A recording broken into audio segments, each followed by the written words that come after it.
Welcome everybody. Welcome you to the XENA Global Family Foundation, which is a not-for-profit organization with the objective of creating sustainable program design and execution of techno-commercial projects and to look after the dependent or challenged children, working fraternity and senior citizens. So once again, welcome you all. And we are all gathered here today because I'm sure in our day-to-day lives, we all face a major problem. The first thing is that we all live in a very wired world and we get up with mobiles in our hand and probably end our day with, getting off the systems. So we are in a wired world, and a lot of people think global piracy. They think about piracy, but don't really care about something happens to them personally. It's like a freedom. You don't appreciate it.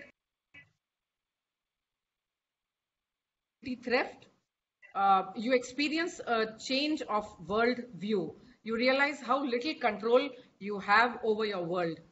We are so much engrossed in our digital world that we have never ever bothered to find out that every action and movement of ours is being tracked, and that this information is being used to generate revenues by these data mafias. And I'm sure you've heard about a lot of them. And obviously, this is a very real concern for a lot of us, for a lot of people, that their privacy is somehow being abused every day in and day out, and users are being stalked and may end up facing embarrassment or become a victim of financial frauds. So this talk today, especially here to cover a few possible dimensions that has far-reaching ramifications on your online privacy and personal cyber safety.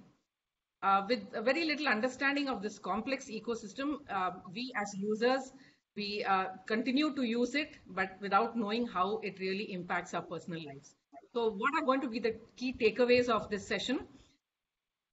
Value would be that you would actually come to know the statistics of some of the latest data breaches, which reveal that the big and the famous platforms have lost very crucial and sometimes very sensitive personal data of their users and their employees.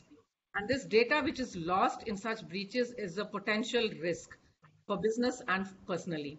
This data, once fallen into the hands of criminals, can actually be carried away and you can be targeted. There can be cyber attacks and a lot of issues that can affect us both at a personal and professional level. So how can you be trapped? How can you avoid being trapped in this well-crafted kind of cyber attack? This is something you can take home. How can you ensure that you have email security? How can you not be vulnerable and avoid risks, especially for women who are online users? And also, it's also about personally identifiable information, how to protect this information, how big data giants like Google and Facebook are actually making revenue by just our presence online, and so many more takeaways for us home to be much safer in the wired world.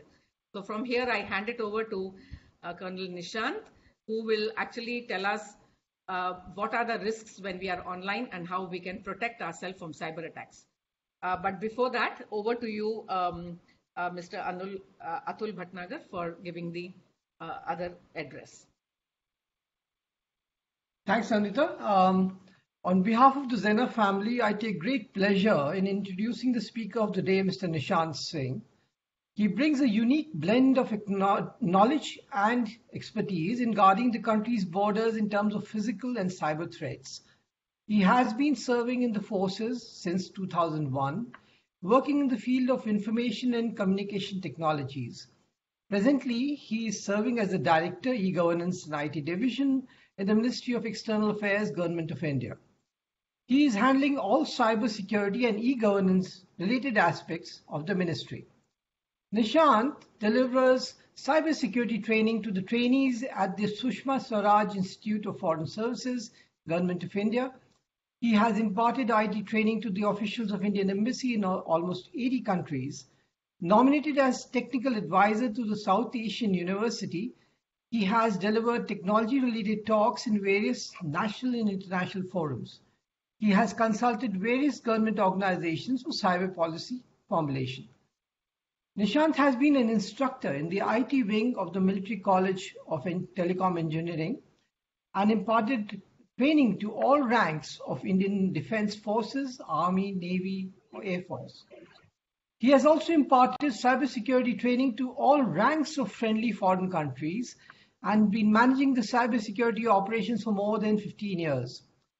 Nishant holds an MTech degree in computer science from IIT Delhi and a BTech in electronic and communications from JNU Delhi.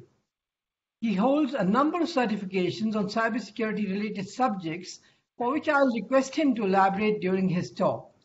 So over to you, Nishant. The floor is yours. Thank you, Namtaji and Atul sir, for the prelude that you built and the kind words spoken about me. So without wasting any more moment, I will start with my talk. So give me a moment, I'll start sharing my PowerPoint.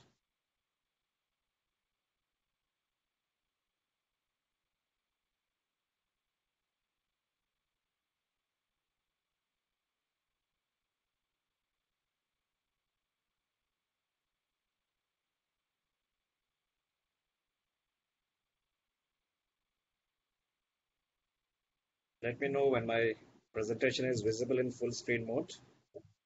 Yes, it is. Yes, sir, it is. Yes. Thank you.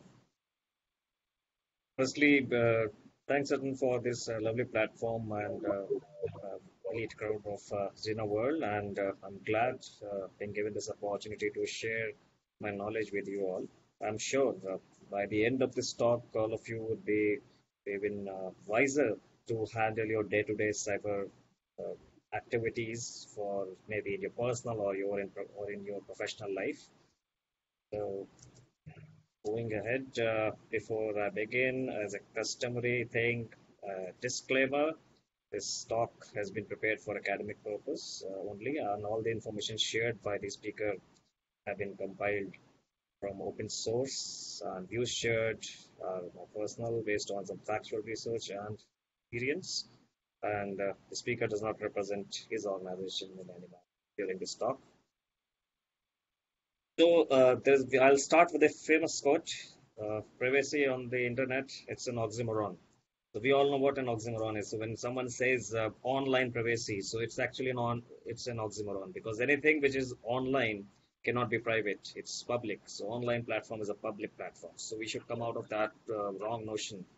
Online privacy. So there's nothing like online privacy. With that, take a look around you.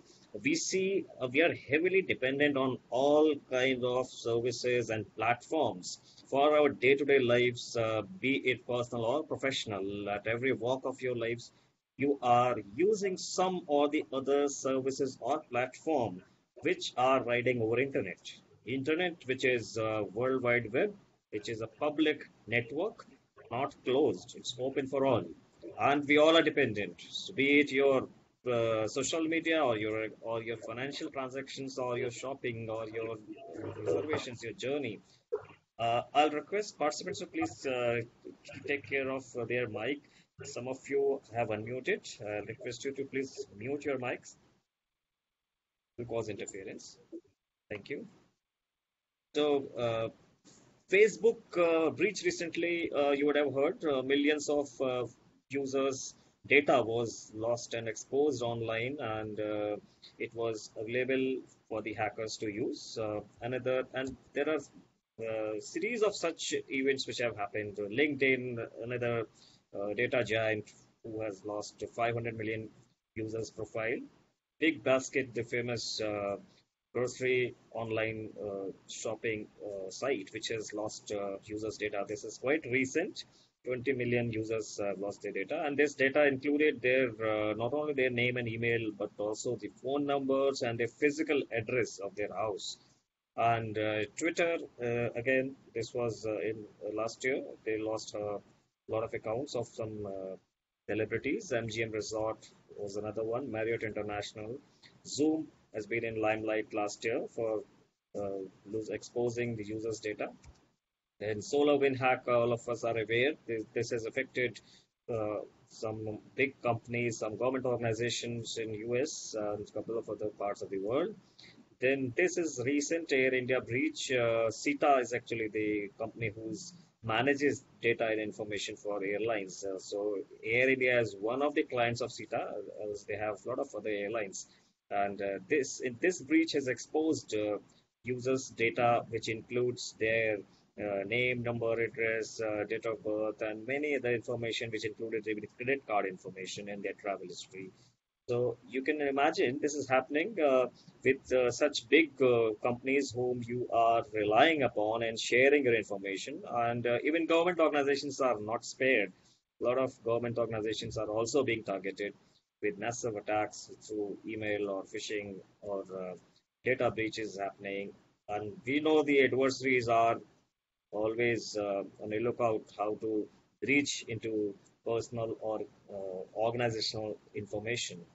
And it has been quite in the news, and still this is continued, and it's ongoing, continuous process. You keep safeguarding your data, and hackers and attackers keep changing their ways and means to reach you, to breach you.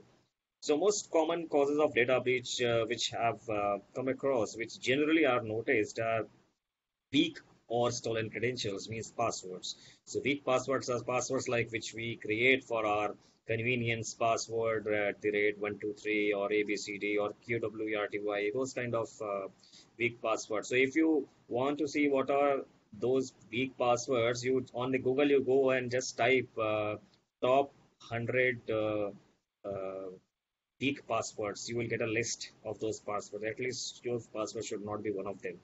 And there are backdoors, vulnerabilities in the application. What are vulnerabilities? Vulnerabilities are those weaknesses in the system, maybe your application that you're using, the software application, or your operating system, let's say Windows or iOS or Android.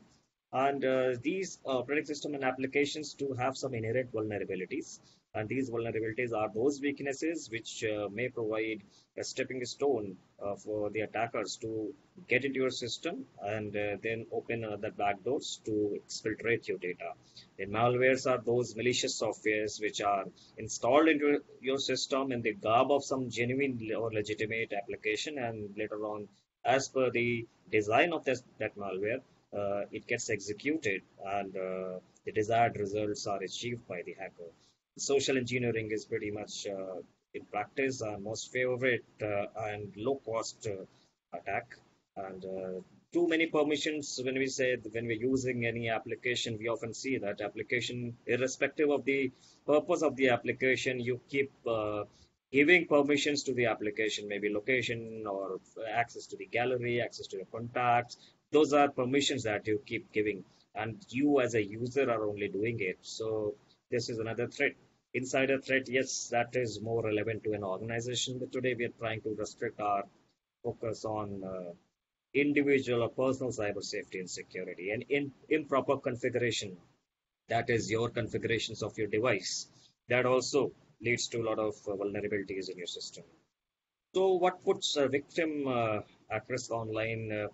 Often you download something which is not known, and sometimes you click here and there very recklessly without paying any regard to the online security, maybe sometimes in panic, sometimes out of curiosity, sometimes out of eagerness to know. But eventually, these are the few risks which are unavoidable in lots of people's lives because of the fast way of life. We do not waste time in taking a moment and pondering over whether I should be doing this or not. But after this talk, I'm sure that time which you should be taking to ponder over whether I should go ahead or not will be worth rather than losing your precious information or getting victimized for the financial crime.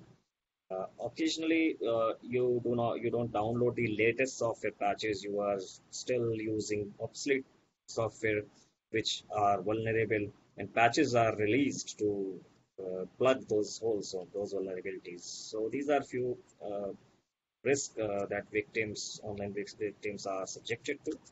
And so types of cyber crimes are broadly of two types, against individual and against property. We can have classification on the basis of different criterias, but broadly, when we talk about property individual, these are the kinds of attacks that we face: email spoofing, hacking, cyber defamation, harassment, cyber stalking, spamming, denial of service, unauthorized accessing. And against property is basically more of related to financial crimes. So, and against individual, harassment is something which is very, very common these days through emails. And cyber stalking on your social media websites is something which is very relevant to women folk out here. And email spoofing is applicable to all of us. And so some kind of cyber attacks which were reported, if we just look at the statistics, if you see, financial gain is actually the primary motive behind such attacks in present scenario. And a couple of them are with illegal gain or related to women, sexual exploitation, or causing embarrassment or dispute to somebody. And the people who are involved in this crime, once the investigation is done, it is found some of the users are who have uh, attacked these and who have carried out such kind of malicious actions are probably the business rivals. Sometimes it comes out to be your own neighbor or a friend or a relative. This is something which is happening every day. And sometimes there are professional hackers who are doing it for fun or monetary gain, or sometimes they have been hired by somebody to harm you. And some of them are being done by students. Recently, there have been cases where a student from Faridabad, a student from Delhi, have been arrested for sabotaging the reputation of a girl on Facebook and Instagram. Then there are some sexual predators who are there. This is very dangerous thing. They are generally targeting students, young girls and young children. And there are a big chunk of people who are disgruntled employees who are targeting the organization. And in that race to target an organization, they need some kind of via media. So they try and reach some official of that, some colleague, ex-colleague, or senior or junior of that organization to gain access into the system. And once the victim is infected, so it is found that some people, what happens as a result? Some people they end up losing their photographs, they're losing their important documents. Some result into giving away their credit card credentials, and some have they face problem with their online shopping. Some have lost their personal information, and in some cases, the reputation is damaged. So, by showing all these statistics to you, the aim is not to intimidate you, but the aim is very clear that you don't be a part of these statistics. You should be cyber street wise. That's the aim of this talk. Couple of more facts if we look upon. This is a very glaring fact that 75% of the cyber attacks they start with an email. Most of us take email as a very mundane kind of a platform. We are using it every day, but we really do not care that email is one such lucrative and fertile playground for the hackers to start their attack from. So we'll talk about that in detail. How can you safeguard? And 67% of data breaches are resulted from credential theft. Theft means you have given away your password and username. When I say given away, I really mean it. It's not that they have stolen. Nobody can steal things from you unless you are you are making those favorable conditions for that individual that he can take away those things. So I'll prove it in the subsequent part of my talk how you are giving it away. And 30 to 33% breaches they are related to social engineering. So phishing is also part of social engineering. We'll see at a length what it is. But there's one common factor in these kind of breaches, whether it is starting from email or whether it is credential theft, whether it is social engineering. The common thing is human. Human, which is the weakest link in the chain of the entire cyber ecosystem. So the human link is so weak, and we always target the weakest link of the chain. So if human is the weakest link, then why are we talking about technology? Why are we talking about procedures? We should be more emphasizing on uh, educating our human link in the entire ecosystem. If we have educated them, then a lot of such possibilities and a lot of such threats can be obviated by more aware human, by more aware users. Come what may, you may install uh, highest quality or most high-tech kind of an antivirus or network security tool, or you have a lot of procedures in place, but no procedure can stop a human from clicking, or no technology can stop a human from clicking on a malicious link. It's your human mind which will eventually take that decision whether to click on this link or not. And that's where an attack starts from in most of the cases. So technology will not help you here. What will help you is your alert and aware mind. That is what is the aim of this talk. So cyber threats and attacks are numerous. Couple of them to name: spear phishing is once a man-in-middle attack, wherein your since we are right now focusing more on individual securities, as I'm not going into detail of each and every kind of attack. So generally, you can see these are the kinds of attacks. Zero-day exploit is that exploit if, let's say, you have Microsoft Windows installed and there is a vulnerability found in the operating system. Microsoft releases patches every month, every second Tuesday. So if he's released patches for particular vulnerability and you have not installed that patch, you are vulnerable. Zero-day exploit is those exploit when the vulnerability has been uncovered by some hacker and it is known to them, but Microsoft or any such service provider, any such developer has not been able to provide a patch. So that period is most dangerous period for the user and most productive period for the hacker, because a vulnerability is available open and patch is not available. It means the machines are open and they can always exploit this. So that's known as zero-day exploit. And ransomware is another menace these days, which a lot of industries are facing, and even individuals are also facing. Like clicking of a link or by downloading some file, your entire system gets encrypted, and anything and everything installed there cannot be accessed by you. It is encrypted, and in the bargain, they ask for ransom for some money in the cryptocurrency. And DNS attack is something which can infect your own home broadband modem. That can be infected. Anything and everything that you do sitting in your Wi-Fi in your home, so using your Wi-Fi, can be tapped, can be monitored, and even can be manipulated. So other attacks are more related to organizations, so I'm not telling much upon them. So there are attacks, cyber crimes against individuals, they're against organization, they're against society, they're against government. So if we look at the target distribution last year, so this graph shows in the world what kind of sectors have been targeted and with what percentage. So if you see, all different industries have been targeted, which with quite a good amount of share in the total attacks.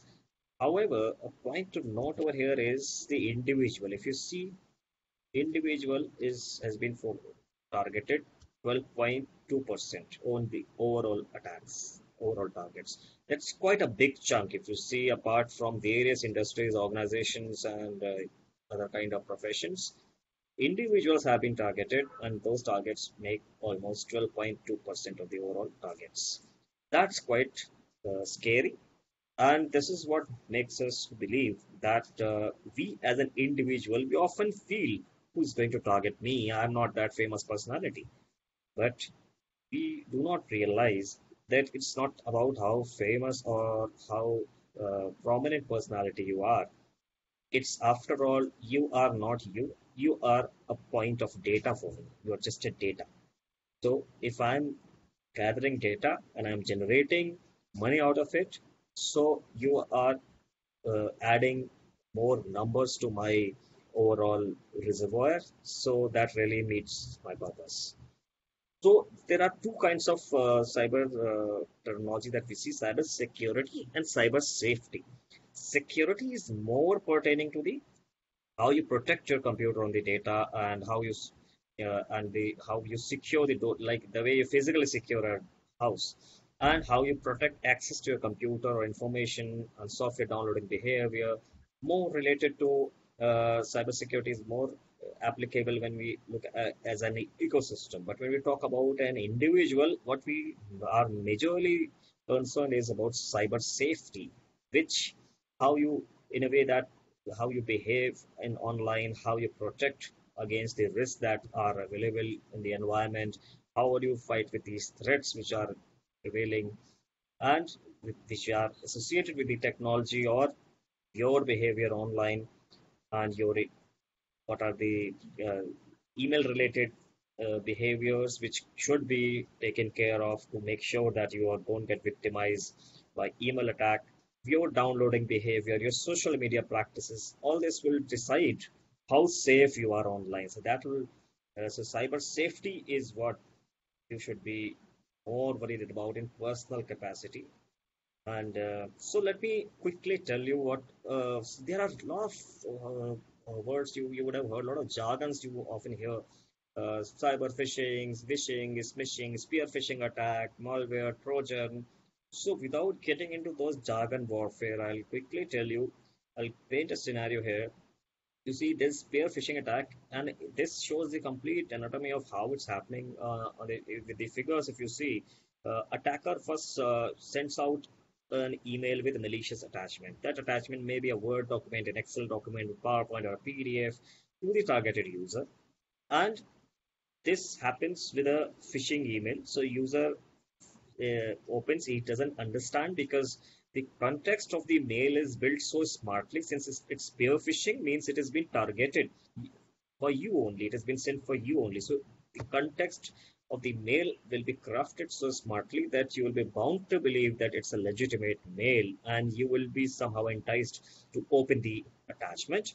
The moment you open, you are the target, so you get exploited. And there is something known as remote access Trojan rat. That is one malware which gets installed into your system by downloading that attachment. You would think that I have downloaded just a document, but in bargain you have actually yourself downloaded a remote access Trojan, which is a malware. The moment this rat gets downloaded, it is designed so beautifully that it gains access into your complete system, or if it is a network, in the complete network, it opens covert channel for the hacker to communicate with your device, and thereafter everything and anything which you can do sitting locally on your device can be done by the hacker as well. So that's the beauty of RAT, remote access Trojan. And you would often hear that somebody told you that my on the internet, sometimes there have been cases where individual found their own personal moments of their bedroom on the internet. They have not posted, but it was there. And how that happened? It has happened because of this rat. Someday, inadvertently, that person would have downloaded something, which, as a result, compromised his system. And we are in habit of leaving our laptop switched on, connected to internet in our bedrooms. Every laptop has got a webcam, which is built in. Now, the remote access Trojan has got that feature that sitting anywhere in the world, I can control all settings, all devices attached to your system, and even the content of the system. So I'll quietly switch on the camera of your laptop because it is switched on, and it is laptop is on, it is connected to the internet, and I can watch things happening around. I can even record things because it has got a microphone as well. So I can watch whatever is happening around that camera. So that's the reason it is always advisable when you're not using a laptop, please switch it off and at least fold it, close the lid so that the camera is not focusing anywhere. So it remote access Trojan can do a lot of things which anything which a hacker wants to do, he can always program his remote access Trojan in that manner. So this is how he can exfiltrate the data that he desires to take. So And this is happening very, it's very quite a prevailing thing which is happening with everybody, individual as well as to the organization. So quickly coming to email security, this is one example which I have taken from my email only. Uh, this is one phishing email. In this email, if you see that I got a mail which is asking me that your storage of your email is running out, so you need to clear you and create some space. And they have given a link saying that you click here and verify yourself and chief security administrator and all that. So this mail it appears to be pretty legitimate if you look at this, but it's malicious in nature. And the link which has been shown here, https email.gov.in.verify, when you click on this link, it actually takes you to the similar page of the government email, but actually this is not the original email login page. This looks like one, but it is cloned. It is cloned site which is hosted in Netherlands.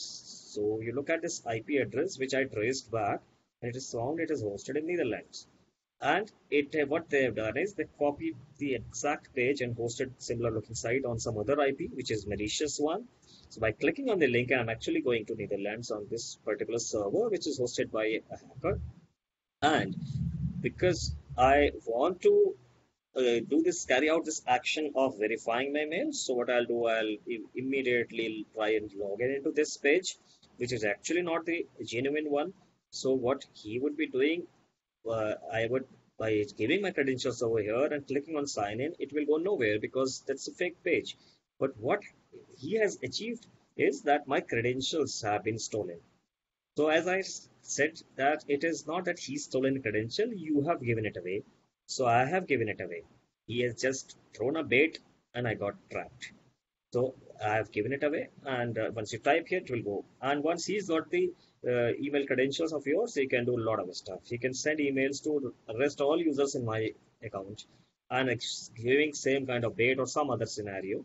And he can read everything from my mail, which is quite a big security and privacy threat. So this is an example of phishing mail. And so quickly, side by side, I'm going to tell you the tips also. How can you mitigate such threats? So in case any unauthorized access of mail has happened, so what you should do is firstly change password of your all an online account from a different device and not the one which you were using for accessing this email. Because if your device itself is infected and you are carrying out this change of password activity on this infected device, it will again be going into the hacker's hand because your device is already under watch. So you need to use different device to change. And not only this email, but you would have accessed a lot of other accounts from this particular device. So there are possibilities that you would have lost passwords of all other accounts. So you need to change all passwords of different accounts from a different device, and also ensure that your operating system and applications are updated in the device. You need to go through and review all the programs and applications installed in your system and check if there's something unusual or something which is looking weird, which should not have been there. Please remove that. Update your antivirus software. You need to carry out a full scan and check for any hidden malware.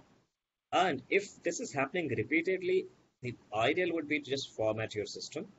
And before installing any other any other software, just run an install an antivirus, and also try and I would recommend, this is my personal opinion, that you can use operating system which is more secure, and I find it is my view. Windows though more user friendly, but your Linux always is a better solution to such threats. Then you can check your sharing option. Often in the emails we have that option of where we can add another email account and your emails can be sent there, the redirecting kind of a thing. So often you will find that if I, as a hacker, have gained access of your credentials, first and foremost, what I'll do, because I'm aware the moment you realize that your credentials have been lost, you would be changing your password. So before you change your password, if I attach somehow in your going to your preference settings and adding my email address there, which where all your emails get redirected. So that will help me in getting your information despite you changing your password. So that is another possibility which you should be aware of. So in a nutshell, I have coined this acronym for email security. You can call it CLAP. Say no to CLAP. C is credentials. Don't give away your credentials. Don't click on links. Don't click on any attachments. And don't panic if somebody says, often you will get a message from your bank saying you 1 lakh rupees have been debited from an HDFC bank. Please click here to verify. Or it says your account is going to be blocked. You have not verified your KYC, your PAN card. Please click here. The moment you click, you'll get infected. So such panic emails are always sent for this purpose only, that it will definitely create that sense of urgency in your mind and you will be desperate to click on that link. So I thought I'll just to make it very easy to memorize, I'll create this acronym for you all. So you can say no to CLAP. C is credential, L is link, A is attachment, and P is panic. And attachments are really, really dangerous. And we already have been, we were aware of this since Gautam Buddha's era. So do not fall for attachments. Now, another tip that I want to give you, how to check whether the website is malicious or not, or a file that is residing in your system is malicious or not. So there is a site available called virustotal.com. You all can see this. It's a publicly available site, virustotal.com. If you go to this site, you have an option of checking, uploading a file. It has, if you see, it has an option of file, URL, or search. So if you have a file already in your system, you want to know whether this is malicious or not, you just click on the file. It will ask you to choose the file and upload, and it will tell you whether the file is malicious or not, because it has a huge database of 60 different antiviruses and security tools. And that particular file or URL is checked against all the definitions available on those 60 antiviruses, and then it marks it safe or not safe. In this case, like, it is marked malicious, unsafe. So six of them have said it's unsafe. So obviously I have no reasons to go ahead and use that file. And you can do this for your URL also. If you found a link coming to your email without clicking on that link, when you take your mouse pointer on that link, you will find on the left bottom, you get the actual URL, because the hyperlink which is written there is actually a plain text, but actual URL, actual website link is behind that, which is only visible when you put your mouse pointer on that particular hyperlink without clicking. You will see at the bottom of your browser, it shows where exactly is the IP address, where exactly the URL taking you. And that is good enough an indication for you if there is a difference in what is written in the hypertext and what is appearing on the link at the bottom. So that should be good enough indication for you to not to proceed with such a link. And you can also check that link here by clicking on the virus total on the URL. Just paste that link here. It will tell you whether it is malicious or not. Another threat is shortened URL. We often get such a message on your WhatsApp, on your SMS that got your number, are you still single? Some stupid messages like these. And sometimes you get that your mobile balances run out, or you've not submitted your bills, and message comes from any such like ad.airtel, something like if you find these alert messages which come from the SMS gateways of Airtel or Jio, it often says ad-geo or say SD falana. So all these are SMS gateways which can be bought and used by anybody and everybody as an individual. So if you buy that kind of SMS gateway, I can send out bulk SMS on ad/Airtel or ad-Tata Sky, ad-Netflix, and you will get such messages. And will be a link, and these are the links called shortened URL. If you look at this link, it is very weird looking link. So you will not be able to guess what this means. So what you can do is, there is a site called unshorten.me. You just take this URL and paste there and click on unshorten, and it will give you the exact URL behind that shortened URL. So in this case, when I pasted this shortened URL, so exact URL came to be pakistanhacker.com. This way you can be very sure before clicking on a URL where exactly is the URL taking you to. So quickly coming on to the social media now. First and foremost, we should remember that in social media or in internet world, everything and anything is connected. So don't be surprised if somebody is a friend of yours in social media, if he's aware about your email or your friends or your photographs or anything else. He would be aware, certainly. And if somebody has got your email, he can somehow figure out where are you on the social media. So these things are so closely interlinked that it's difficult for you to segregate these very, very personal and not so personal things on social media or on internet. Most often, we find that there is a habit in us to exhibit a lot of things on internet, on social media platforms, though the platform has been given to you for exactly this purpose to connect with your friends so that they know what's happening in your life. But this kind of you know staying connected and losing the line between staying connected and losing privacy, it's blurring, in fact. So one has to be very careful, because anything and everything that you post on your social media websites is seen by everyone. Though there are privacy settings, but there are ways and means to bypass it. So if you're posting something, the more information that you give about yourself on internet, the more vulnerable you become.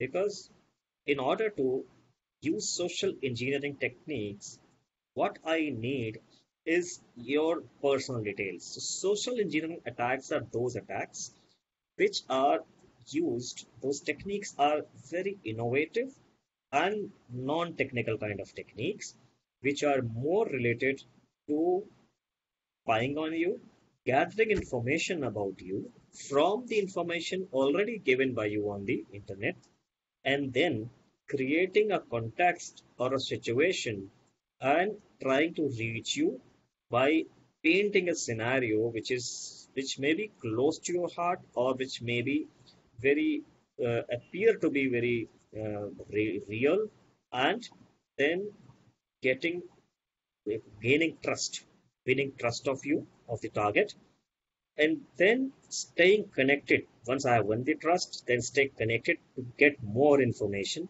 and then one fine day I carry out the attack.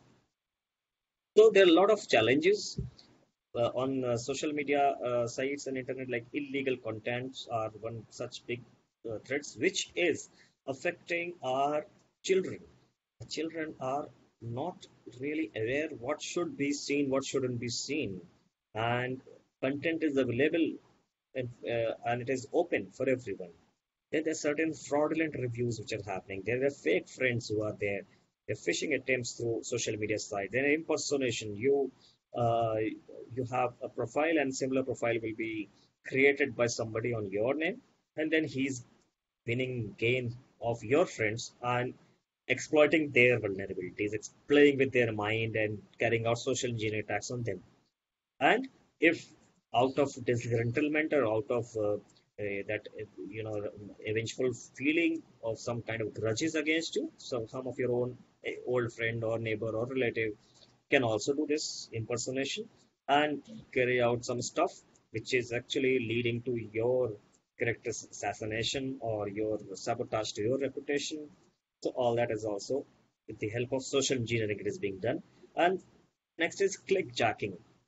Clickjacking is that technique. If you look at this picture here, shows a clickjacking. Means there is on social media platforms, there is a particular tab which appears and you say pay, or sometimes it is for some, some kind of app, with third party app which says play this game, and you click there.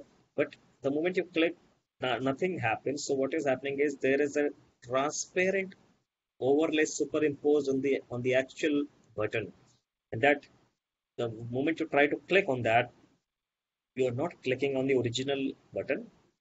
You're clicking on that superimposed transparent layout overlay, which is actually a malicious link, which is taking you to some malicious site or downloading some kind of malicious Trojan into you.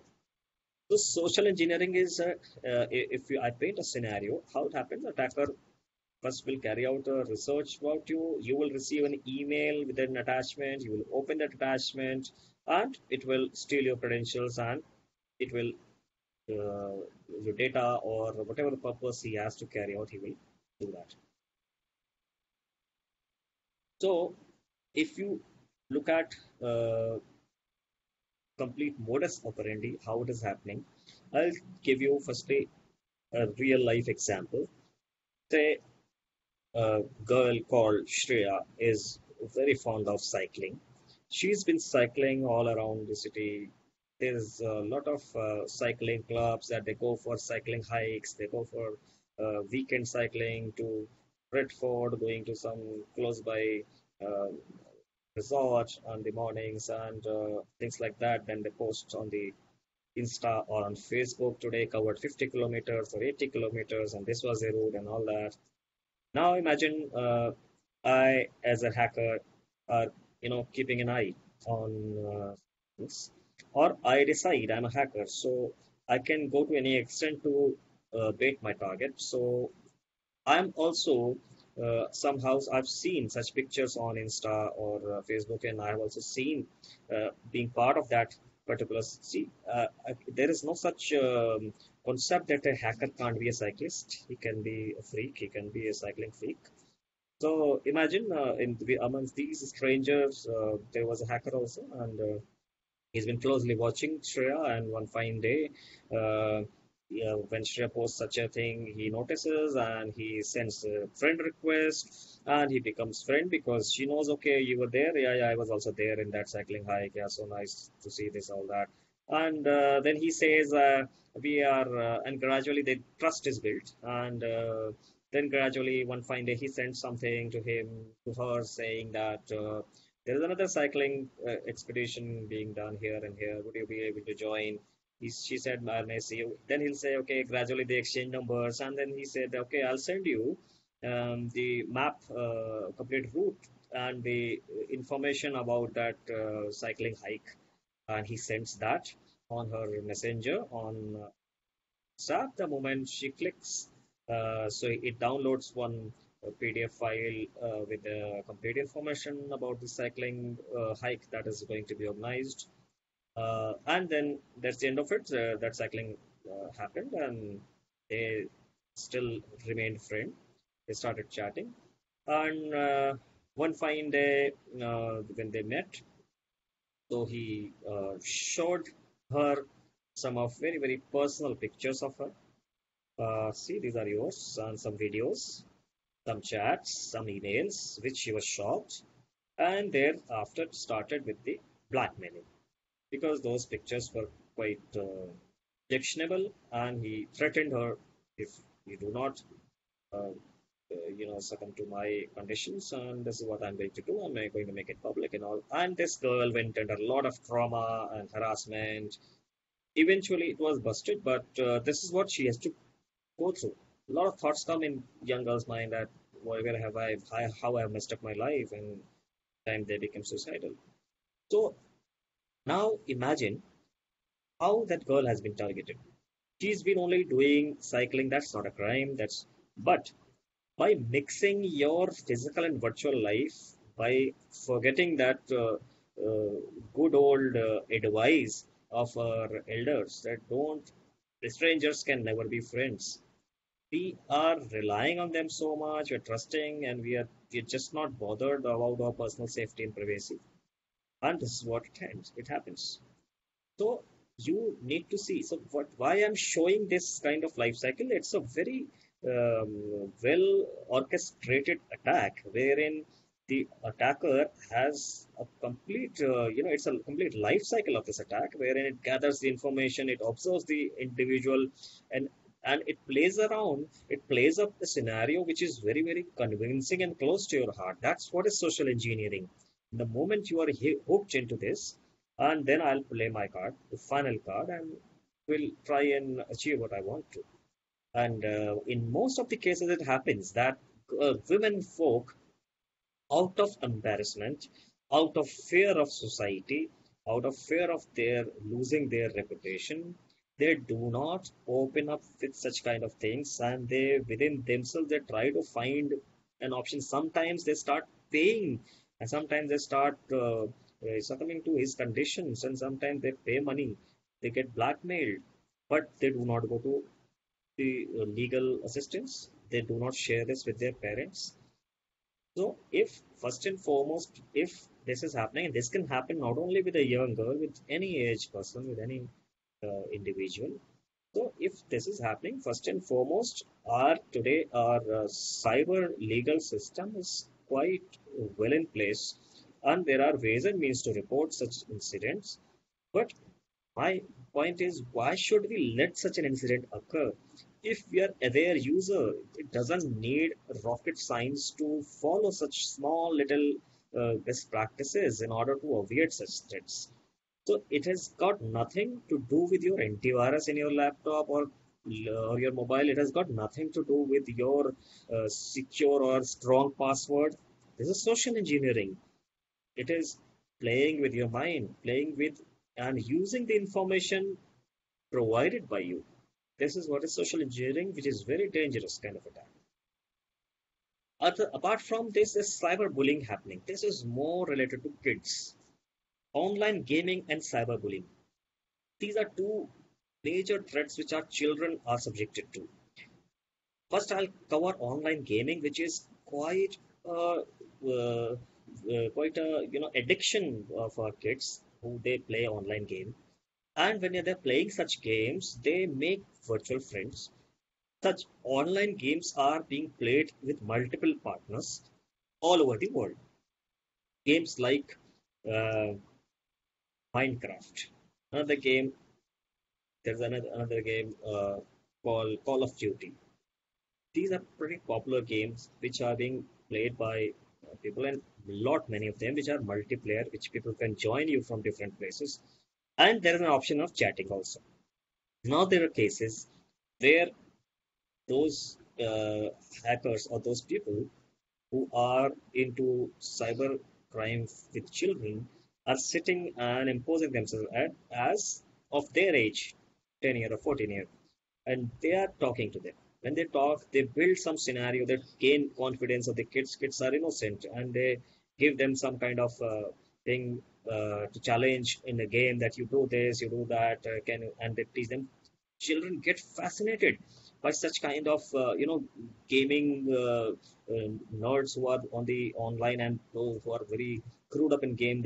They start idolizing that person. Wow, what good gamer he is! And then one fine day, he would send some kind of picture to him, which will be indecent, and this way he will try and pollute the mind of the kid.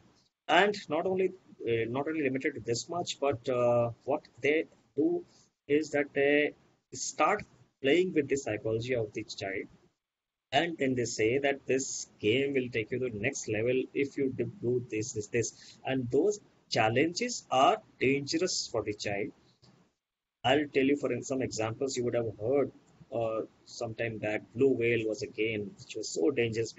Children committed suicide. So that kind of mind game that they play, and children being a very innocent, they fall prey to such things, and they intimidate them with dark consequences. That if you do not do this, your parents will. I'll tell your parents that you have seen such nude pictures, or you've seen such kind of dirty video. I made a video of yours in this dirty video, and I'm going to show it to your parents. They'll say, no, no, no, don't show that, don't do that. Then they will say, okay, now do this, do that. Sometimes they say, okay, go up to a building, jump, do this, and this gives them. Though there are psychopaths sitting over there.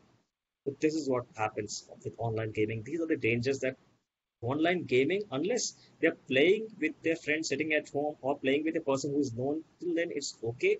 Because after all, these days, it's so difficult for kids to to go out and play. At least they're doing this. This is the only recreation activity left for them.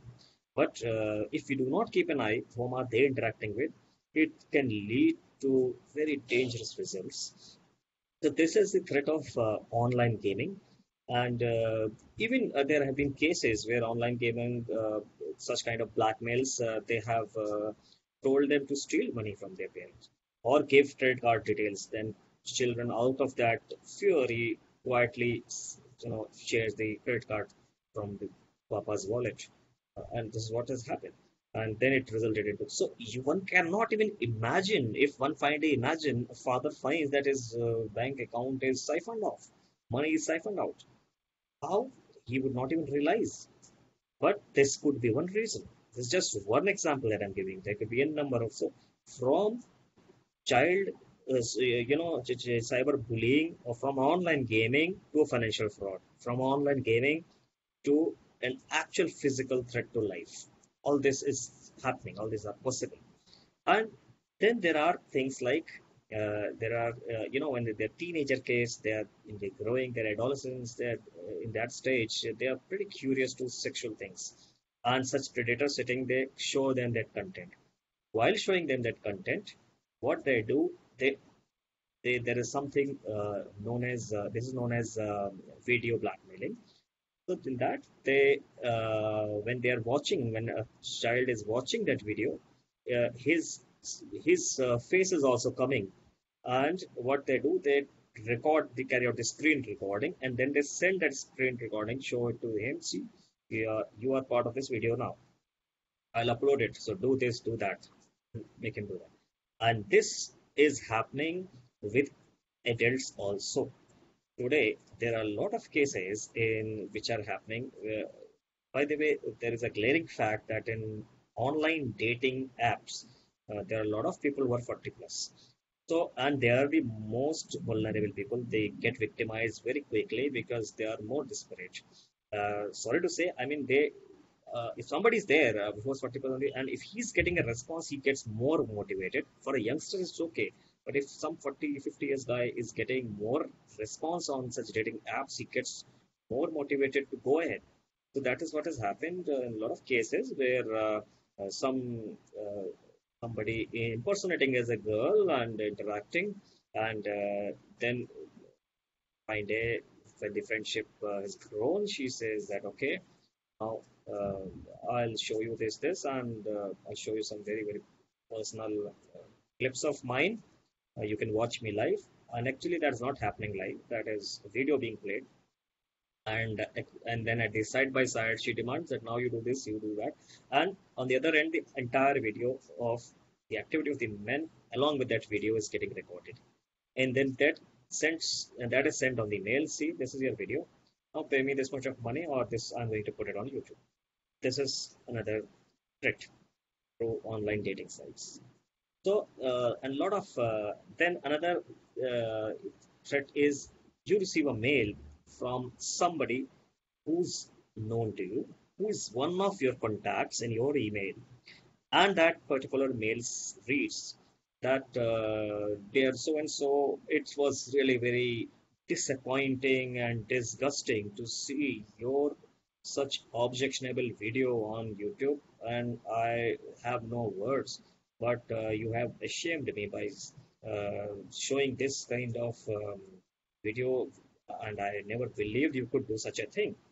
And then there will be video link, and they can write even more such appealing lines that what the hell, how can you do this, why have you posted such a video, and you will immediately click on that link.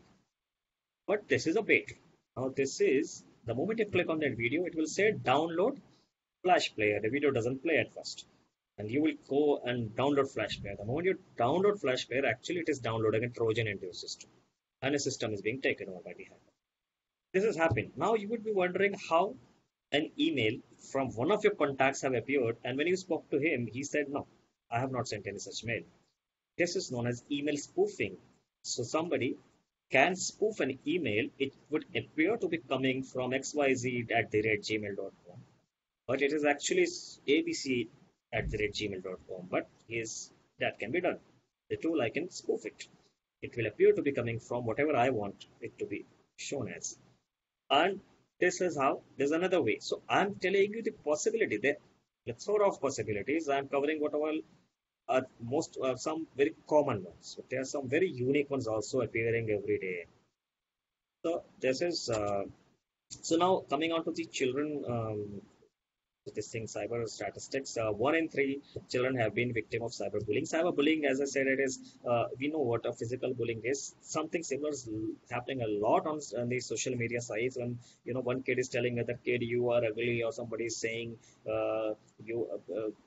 some body shaming kind of a thing. The comments they're making. Such like things which as a child he takes it too seriously and he goes into that trauma and he suffers a lot psychologically. And so 1 in 4 children have experienced very upsetting on social network sites. 1 in 4 young people have come across the racism. All this is so all this can be obviated by educating our children, by educating everyone. Like what we are doing right now, we are getting educated. But what all can go wrong and how can we obviate? So for children, you can give them these tips. Be smart. Stay safe. Don't give out your personal information to people, places that you don't know. Never meet, meet somebody virtually. So meeting someone you have only been in touch with online can be dangerous. If you're not known that person physically, never meet him virtually as well. So you can always check with an adult that is that person same person that he's claiming to be. That that has to be told to a child. And accepting files. If somebody sends them some file, some picture, some text on WhatsApp, on some social media, they should not. That is what we need to feed in their mind that you should not do this. Then check the information. They start believing in whatever comes on the online thing on the site. Somebody says you have one iPhone for $1, and they click and they download, and this device gets infected. Camera is operated from the remote. So is it reliable? The content on the site, they need to be told. Not everything on the website is reliable. Then they have to gain that trust in you or somebody adult in house with whom they should be able to tell what they are feeling about, how whether they are worried when something is bothering them, something is making them feel uncomfortable. That kind of thing which can only happen when we develop that kind of rapport with our kids, especially teenager kids who think that they are very big, but they are not. And we need to strike that rapport with them so that they share things with us and we dig out. So again, now coming to women again, if you see, women are 27 times more. It is worldwide statistics. 27 times more likely to be targeted and abused online, and the harassers are mostly men in 61%. That's pretty obvious. And 9 million women have experienced violence against women, gender, and a lot of them have faced embarrassment and some kind of objectionable videos which they have themselves, which were threatened. They were threatened to be posted, and a lot of users, feminine users' names received. And that is a pretty obvious fact that if you have a profile with a female name, you'll get more likes, you'll get more friend requests. Doesn't mean that you're popular, but that is what human psychology is. And women aged between 18 to 24 are the heightened risk. They are the most vulnerable target of uh, cyber violence. So I know I'm running out of time, so I'll quickly wrap up by saying is Facebook spying on you. So yes, not in actual terms, but actually anything and everything that you're doing, when are you logged in, and what time you log out, what kind of activities you are doing, everything is being recorded. And there's something on a session cookie, a cookie, that small piece of program which is injected in your browser, which keeps track of your activities. It is designed for a purpose of giving you enhanced user experience, a better user experience. But the flip side is that cookies stores a lot of tracking information about yourself, which can be used and which is often used for generating revenues at the cost of your privacy. So your user profile data, your IP address, your timestamp, and yeah, you would often realize when you're visiting something and you're being shown an advertisement, and that advertisement is precisely of what you were looking for on Google. How that has happened? Because of the data analytics that they carry out, and the Facebook has suffered this kind of. Now you see, if somebody is storing your personal information about a lot of stuff and that gets stolen, so definitely it can be misused. And it was also found that Facebook spying on Instagram using cameras, and there have been almost, more than 20 lawsuits against Google and Facebook in US, which is related to reaching into people's privacy. And even dating apps are more vulnerable. So I'll quickly tell you about something about PII, personally identifiable information. These are the information which identify an individual as it establishes an identity of an individual, and it can include your name, date of birth, your physical attributes, and any more attributes you attach. It will become more specific, and one can using this one can establish an identity of an individual, be it your passport number or Aadhaar number or your car registration number. So these are personal identifiable information. These information become sensitive when you add more personal information to it. For example, your medical or your disease history or your medical history or somebody's sexual orientation. These are pretty sensitive information. Once PII is added with such information, it becomes sensitive. Any such data or data platform or service provider who is storing these information becomes liable to protect it as per the cyber laws of the land. So, and as an individual, we are responsible to protect this, because if this information is lost and it is stolen, all this can be done. Somebody can take a credit card or loan on your name. Somebody can change the billing address of your phone or your electricity. One can open accounts on your name. One can obtain a mobile number, mobile phone. One can buy a new SIM. One can open a bank account. One can get a driver license, and one can use this information to avoid some arrest or something, some court action. And one can impersonate as you on social media and create emails or social media accounts on your name. So that's the sensitivity of PII. If you do not protect, all this can happen with you. And we are pretty careless. How can you protect? You can protect it by using up-to-date security software, by having to avoid using clicking on phishing mails. You can use only HTTPS sites to while giving your information, else do not give your information or type your credentials. We don't overshare things on social media. You have to monitor your financial accounts and check if there are any irregularity which is occurring. So you need to be alarmed. And physically also, you need to secure your, like we often give our Aadhaar card copy to anybody and everybody. And imagine if a young girl, a college girl, she goes and gives her Aadhaar card copy and to buy a SIM on the shop. How do you know that person is not making copies of it? He can make copy of it. He can create a lot of other things on that girl's name, and then some boy's name, then carrying out some crime. So this is offline I'm talking about. It's not about online, but that's also a threat. And coming to cookies, I've already covered these. Tracking cookies are something very dangerous, which keep tracking and taking information about you, and eventually they are something on third-party cookies. So cookies are injected into your browser by a service provider, and there's something of third-party cookies which keep track on what all you're searching for, and that's the reason why when you go to a particular website and if you've found you try to look for a holiday in Goa, so you'll get ads for flights to Goa, hotel in Goa, coffee in Goa, and all that. So how it's happening? Because of these cookies. So that's just an indication that anything which you're doing online is not private anymore. It's open. So you're being watched. So how Google is doing this marketing? Google shares has got 41% of its digital market ad share. They all are earning with the ads. So if they are earning with ads, so this is what is Google model, how they make money. So in this particular slide, this is last year's only one quarter, that is quarter two revenue that they earned 38.3 billion. And if you see the yellow portion here, this is he's earned through search. Now you would be wondering how somebody can earn through search.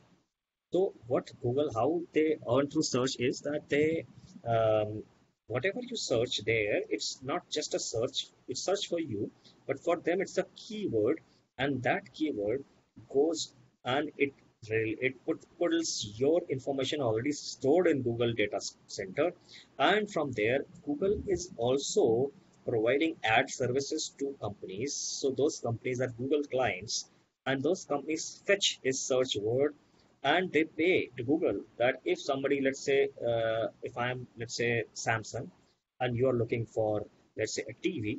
So when the moment somebody finds 55-inch LED TV, and it's being searched on Google, but I, as a Samsung, should know that you're looking for a TV. Immediately, a Samsung TV ad will come in your search result.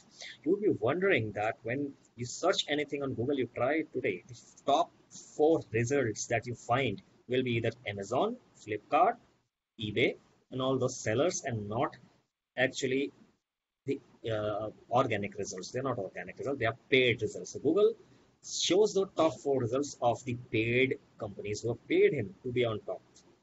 And those are generally human site that you click on first or second result that you get. That is how they earn money. So what Google knows about you, if you look at this diagram, they know your email, they know your contacts. Whatever you're watching on YouTube, they know that as well. Whatever you do on download on Google Play Store, they know that as well. Passwords that you store in browser, they know. Location history, you're navigating using Google Map, they know where all you're going. If documents stored in Google, you're using e-wallets for paying Google Pay, money to some for the shopping and all, and what are you searching.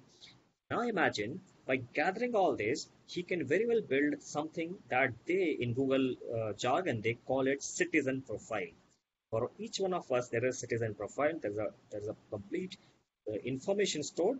What all videos I watch now based on this, I as a Google can really find out where all you like visiting, what kind of videos you are watching, what you like, and what have you bought, means what is your paying potential, and what all kind of places that you have visited. That will also define your way of life, whether you are visiting 7-star hotels, whether you're only interested in clubs, and accordingly I can throw this very analyzed output to my client. Let's say my client in this case probably the Starbucks, that this is a customer who's got this is like this can be your potential customer.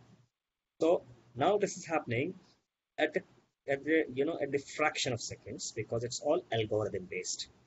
Just an example how much what privacy you have. So actually you have no privacy. So Google knows everything about you. Right? So what he knows, you can go to Google and your account and you'll find the three things: my dashboard, my activity, my account. Just go there and take a look. There will be an option of you setting location history. I have kept it off. You can see if it is on, where all you have been going ever since your Google account has been created. It will be shown to you on map, which is available to Google also. What all you have watched on YouTube will be available. What all applications you have downloaded from Play Store, and what using, and you're logged in using Google account, that would also be listed out there. And you can always control this by putting it off, so that less and less activities are being recorded by Google. Google article and news is another propaganda. When you watch Google News, it's not a news actually. It's based on what you prefer watching. Next time Google will only show you that news what you prefer watching. If once you found, well, let's say Corona statistics, it will show you only Corona statistics news. If next time you see about let's say Rafale fighter jets, it will show you Rafale fighter jet only. So it will pick up your preferences, and news articles will be thrown accordingly. So those algorithms are pretty smart. They work on AI. Now there are a lot of digital assistants that you have in your home, your Apple Siri, Google Assistant, Alexa, and all that. So are they really spying you?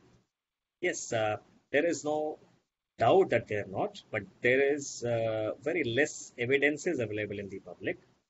So one needs to know. I can only put it in this manner with a joke. My wife asked me why I spoke so softly in the house. I said I was afraid that Mark Zuckerberg was listening. She laughed, I laughed, Alexa laughed, Siri laughed. So that is quite, it's a good enough joke to substantiate what I meant. So at the end, just to sum it up, let me tell you that once information is posted online, it is no longer private. And think what is true, whether it is helpful, whether it is inspiring, whether it is necessary, whether it is kind, only then post. And couple of tips to sum it up: check for your privacy settings in all your accounts, be it Insta, Facebook, or Google. check your privacy settings. There are a lot of settings wherein you can control the information which you want others to see. Don't save your password in your browsers. Anything which is saved there can be retrieved. So if your device is compromised, it may be retrieved and can be misused. Any official document should not be kept on your personal computer. If your personal computer, which is very likely get compromised, your official documents are also lost. Public Wi-Fi are a big risk. It's a big no. Avoid public Wi-Fis. The moment you log into public Wi-Fi is generally without password, and there are predators who are on the hunt. They infect the public Wi-Fi. They install a bug in the public Wi-Fi. Anybody and everybody who is using public Wi-Fi, the traffic gets diverted through a particular traffic analyzer computer which he has installed, and anything and everything that you do, including your credentials, will get recorded by that person. And then you will not even realize how this attack. There is a very famous case. There was a breach which took place some part of the country, wherein some person from defense was staying in a hotel using internet from the hotel and working on the laptop for his official presentation. And then he did the presentation, came back, and after a couple of months, the report came that presentation is in Pakistan. And that was an operational presentation. How it happened? Because he used that public Wi-Fi, and there was already a bug there, so anything and everything got siphoned off from there. So, and avoid using public mobile charging points. There is a very favorite technique today known as juice jacking. Those public charging points which are USB based, you don't even know what is behind that charging cable. So there are cases at airports and a lot of public places where they have installed a complete system behind that USB cable, which looks like a charging cable, which siphons out all your data from your phone. And always check your social media profile as a third person. You will come to know how much you're revealing, what information you're revealing, and as I said in that social engineering example, that those are very important information which to you look very normal, but that can be used against you. And avoid making unknown friends. We always say this, but we often forget to follow it. And don't make your life public. Just a small example, if I want to guess your password, guessing password, it asks for hints. You've already given a lot of information in public. Like normally, what are the questions, what are the information that you give on your Facebook and Insta? That is your mother's birthday today. I'm celebrating with this, and my pet's name is Tiger, and my new car, here's my car number, and this is a good Honda City car, and my college reunion picture from so-and-so college, and a batch of 2001 and all that. So these are very personal information. Now you have shown it on Facebook and Insta. Now imagine while resetting the password of your bank, aren't these security questions that they ask? So some of them, yes, so I can use it. This information that you have given on photographs. And sometimes your password will be your car number, and you have posted a car picture on your. Sometimes you flaunt with a boarding pass going to London, and that boarding pass has got a barcode. When I scan that barcode, I get information about which bank you have paid it from. I get the information of your phone number as well, your email address as well. That's another place. So post whatever is really required. Posting anything and everything is dangerous. And use your tracking protections. You can, there are ad blockers which are the plugins of from browser. If you're using Chrome or Firefox, the ad blocker plugins, you can use them. You be aware of phishing campaigns. Don't give away your PII to anyone. Do not work as an admin user of your computer or laptop. Always be a standard user, because when you're admin, you have access to all the internal resources of the system, which is not so while you work as a standard user. So even if your system is compromised, the hacker will still not gain access to the core of the system. And in all probabilities, it will not even allow him to gain access at all, because it's in lower privilege mode. And always use licensed copy of operating system's application. Pirated ones are always with a bug. And download this application from only authorized sources like iOS Store or Google Play Store, and install what you really need. Do not try to have fancy applications. They are generally malicious. And check the permissions that you give for the apps. Update your system regularly and keep the important data backup always back it up if you really think that it is not affordable to lose, and always use HTTPS sites. Keep your antivirus updated. Physical security is as important as virtual security. Sometimes we leave our phone unattended, and when you are in a club or in a restaurant, and it is not logged, or the notifications, even if it is logged, notifications are appearing. Imagine if your notification comes and there is SMS giving the OTP to reset your email or to bank transactions, and I'm sitting just next, I can read. So different accounts should have different passwords, and use passphrase, and always have two-factor authentication. So at the end, I would say privacy is not an option, and it shouldn't be the price we accept for just getting on the internet. Thank you for being patient. If there are any questions, I'm sure they would have come by now in the chat box. Okay, Nishant. I overshot the time. My apologies. Okay, since we started late, I hope with everybody's permission we can take 10-15 minutes more. So Nishant, absolutely wow. And after your presentation, I cried, my wife cried, Siri cried, and Alexa. I mean, nothing is hammam mein hum sab nange hain. Absolutely, sir. यही मेरा aim था. And you have given us one more reason to take sannyas.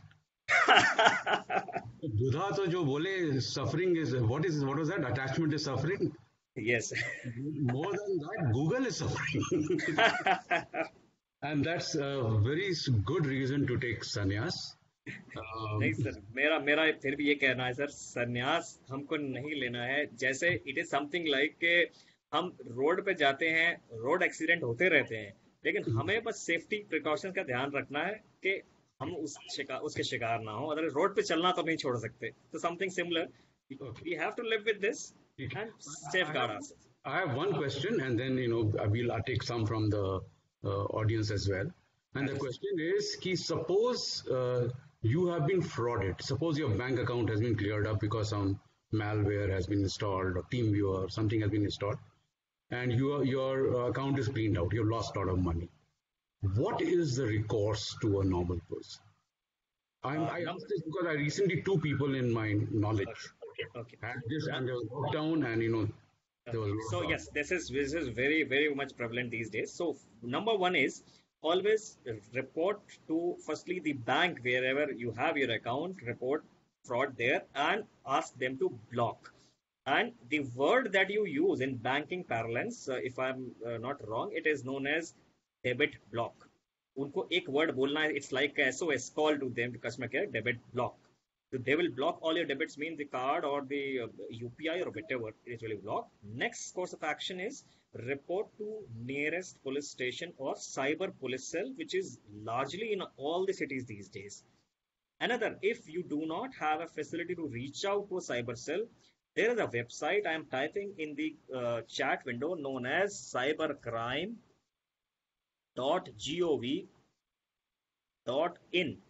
This is a site hosted by Ministry of Home Affairs, and this is for anybody and everybody in the country, any citizen of India who feels that he has been cheated online can go to this site.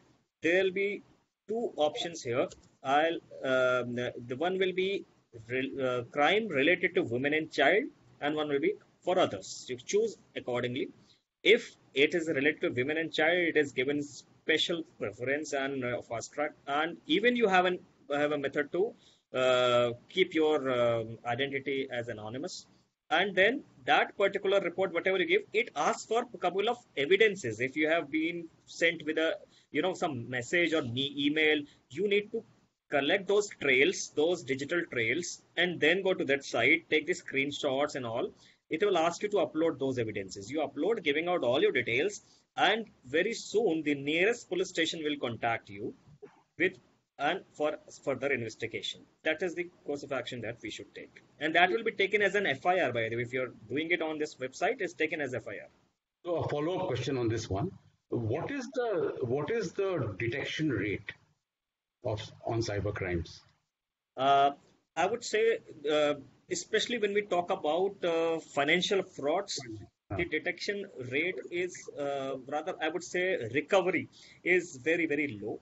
Why? Because the cases that have happened are generally done by using a SIM card which is on fake identity. Now, often it starts with a phone call or an email.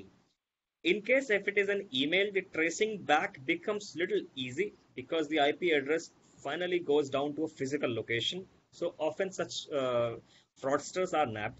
But if it is on a phone call, like cases like Jamtara, which has been happening, then it is very less likely that somebody can be, would be able to reach to that culprit because they use a SIM for a couple of crimes, then they throw it. So even if somebody tracks it, it will go nowhere. If somebody tries to find the ownership, it will be a fake ownership and the fake address. So that's totally a futile effort by the law enforcement agencies. But yes, in case of banks, there is an option of insuring your account against cyber frauds. That is an option with a lot of banks which are providing by some additional, yearly subscription. Sometimes it is free also. You get covered with it. And there are insurance against cyber crimes available. So one can buy that. And this is the time one should go think of this on these lines. Like health insurance, there is cyber insurance which is coming up now. Big time industry. I see a question in the chat box from Vivek Mehta. He asks, check your social media profile as a third person, is what you said. Please elaborate as to how we should do this. On the Facebook, when you choose your profile and you come into the setting, there is an option which says view your profile as. And after as, it is written me, third person, friend. So you choose third person. Then you will find that even if somebody is not your friend, what all he sees about you. Good. Is there any, okay, how to make, and Anil Kumar asks, how to make and store passwords of several accounts as we usually forget the password in daily life. So you need not stress your memory for this. What you can do is, the trick that should be, firstly, there is a machine way of doing it, there's a human way of doing it. First, I'll tell you the human way. You should rely more on human than machines. So the human way of doing it, you should think of a phrase in your mind which is quite close to your heart, or maybe some random phrase. For example, XENA family is spreading worldwide. Now pick up first letter of each word. X, F, I, S, W, W. Now this is my passphrase. I'll take this 6 letters. Now I'll add some number which is very close to my heart. Let's say date of or year of birth of my mother. That is only known to me. I will add that somewhere in between or at the end or at the beginning. Only I know what I have done. This password I have created out of my creativity, without which is very difficult for somebody to guess because it is a passphrase and it is spruced up with numeric and alphanumeric character. Instead of A, I can use @ symbol. Instead of S, I can use $sign. So these are the tricks to create. Now this is human way. And machine ways, there are password managers applications available. One such application is known as First Pass. As you just type on Google, find out password manager application. There are a lot of password manager applications which are online applications which can manage your passwords. So Nandita asks, tell us about dark web. Dark web topic, but dark web is a huge subject in itself. In short, I'll tell you, internet is like an iceberg, and the internet which we are using presently is called surface web, which is the tip of the iceberg. Rest, which is submerged in the water, is what dark web, which cannot be accessed by your normal browser. It works on a protocol known as Onion protocol, which provides anonymity of every node and user in that particular world in the dark web. And the browser for which is used to access the dark web is known as Tor router, the Onion router, TOR. One can download and use, but I advise not to venture out because dark web is a place of cybercrime. Physical crimes in digital world, you name a thing, it is available there. It's a drug markets, it's all shady activities, it's a, flesh market, it's you get contract killers there, you get weapons there, you can buy a rocket launcher, it will be delivered to your doorstep, and you can buy stolen credit card information, you can buy stolen passwords, and you can hire hacking as a service there to hack somebody. These are the shady activities which are carried out there. Okay, is this Shweta is asking about dark web. Is there a way to prevent getting details stored on dark web? She said it happened to a friend of us. Your details cannot be stored unless you have ventured out. Yes, one way, like initially when I covered that data breach from Facebook, data breach from Big Basket, so those data breach have got your information, which is being sold on the dark web, which is available in the dark web. So that cannot be stopped because you have not lost it. The service provider whom you entrusted upon and you shared information, they have lost it. That's the reason there's a lot of hue and cry in the world that these big time data giants are not bothering. They're saying data breach has occurred and there's no seriousness. The government should have penalized them that how can you play around with privacy of people who trusted you and gave their data and you lost it simply. And now it is available in the dark web, which is being used. That information is being used by the hackers to target innocent users. Okay. Shweta also asked, elaborate on SQL injection. SQL injection, SQL is that database language. All the websites, they are nowadays data driven. Anything that you search or see on website, they are being fetched from a database at the back end. So now, if there is a vulnerability in the database, that can be accessed using in the web application. The hackers, just with the help of web application, they send out a couple of malicious commands and then they break the security of that database and gain access and steal data from there. Charan asks, blockchain technology, is it useful to avoid cybercrime? No, the blockchain technology is a emerging technology, which is something to do with encryption. It is being widely used for cryptocurrency. However, the research is on in big way to use blockchain technology for cyber to achieve better data security. Okay, this is the last question I'm taking from the audience. Again, Shweta's. Does Google incognito mode provide safety from cookie tracking? Yes, incognito mode does give you anonymous, but I would still recommend instead of using Google because there is a case where even incognito mode activity is also tracked because after all you're doing it in Google. So another search engine other than Google which you can use, which I use, is known as DuckDuckGo. I am typing it in the chat window. So this is another search engine which do not track your activities like Google. Anything that you search, you can use this search engine also. Okay, I have one question. I mean, recently it's been hot on the news about the IT ministry's move against a lot of platforms like Twitter and Facebook, etc. So it appears that on the one hand, the ministry is saying we are not against freedom of speech, but there are certain things which are not freedom of speech, like crime, sovereignty issues, or social unrest, fueling social unrest. That data you'll have to give us, is what they are saying. While the Twitter and Facebook, WhatsApp, etc. are saying that you can't separate this, it's all plugged into one, and if I will violate my privacy if I were to give you that.